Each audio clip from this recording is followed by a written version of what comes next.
पाव। ये पाव जनजाति जो है ये महत्वपूर्ण है। पता क्यों? क्योंकि ये ऐसे कुछ जनजाति हैं जो हमें सुनने भी नहीं मिलेगा, और पर्टिकुलर जो है कुछ 2-3 जिलों में इनका क्या है, विस्तार है।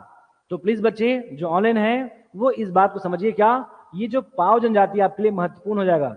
ये कभी पूछा नहीं है, लेकिन ध्यान रखना ये पाव आपके लिए महत्वपूर्ण होगा। क्यों?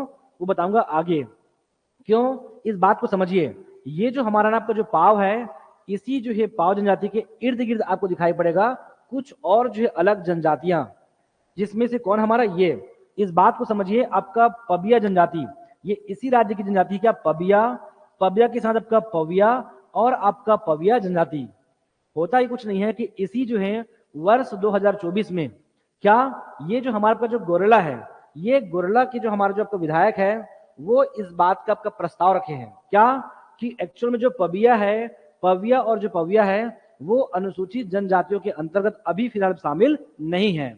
तो उनके द्वारा आपका पहल किया गया है, किनके द्वारा, वो विधायक के द्वारा, कि एक्चुअल में ये सभी भी अनुसूचित जनजातियों के अंतर्गत आना चाहिए, पूरे जो है संवैधानिक प्रावधान के अंतर्गत। क्लियर है?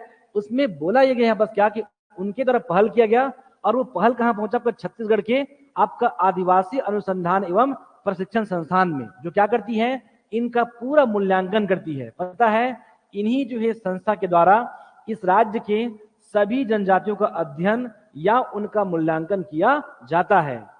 कि सबसे पहला जो आपका जो ब्यौरा है वो इनके द्वारा ही तैयार किया जाएगा। वो विधायक के द्वारा पहल किया गया, इनके द्वारा उनकी पुष्टि की जाएगी।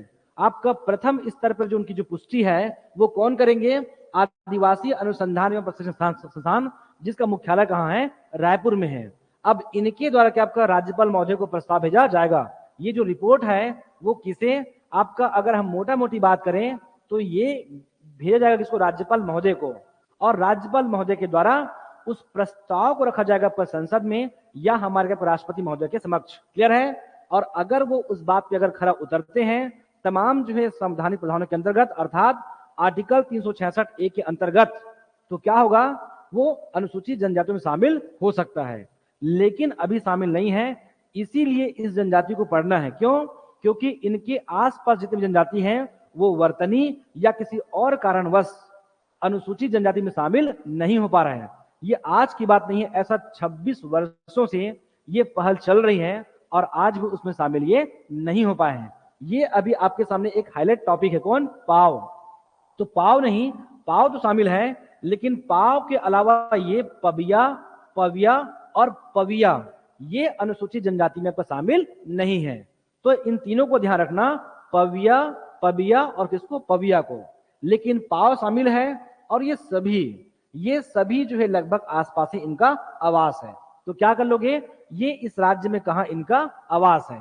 तो देख लेंगे बच्चे, क्या गौरेला, मैं बताया ना कि लगभग गौरेला बिलासपुर का विधायक है, इसका पहल किया गया उनके द्वारा। क्यों? क्योंकि उनके वो क्या आपका वो उनके संरक्षक। क्लियर है?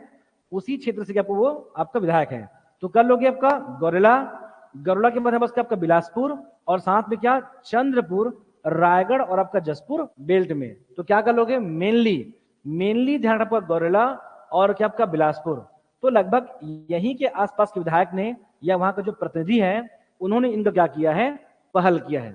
इस बात को समझेंगे। तो ये रहा आपका पाव जनजाति। लेकिन ध्यान रखेंगे कि पाव के अलावा आपको वो भी ध्यान रखना है, कौन कौन सा, आपका पबिया, पविया और साथ में क्या बच्चे, ये पविया जनजाति को।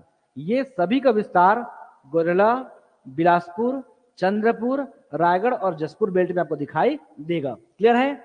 इतना आपको ध्यान रखना है बच्चे। क्लियर है?